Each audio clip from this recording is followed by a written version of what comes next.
Hey guys, I'm Kodi with Steel Green Manufacturing. I'm excited to unveil the new SG54.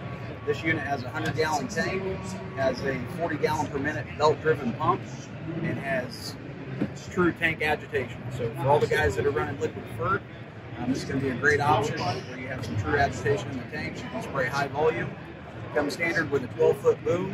It's going to come with hillside assist and pressure control. So we're really excited about this unit. Look forward to getting out in the field and get some guys on it.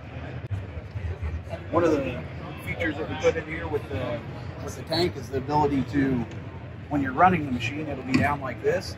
We'll take out a couple quick pins for servicing purposes. You can raise that tank up, then you'll be able to reach in underneath the tank to get to all your engine components for service.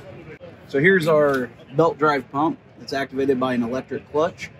Much more reliable than some of the electric pumps that are out there, much higher volume. We're anticipating getting about 40 gallons per minute out of this pump. All right, so here inside the tank we have the tank agitators. We have dual agitators. For every 1 gallon of water that we put in there, we're getting 5 gallons of mixture. So combined with the new belt drive pump, we'll have a lot better agitation.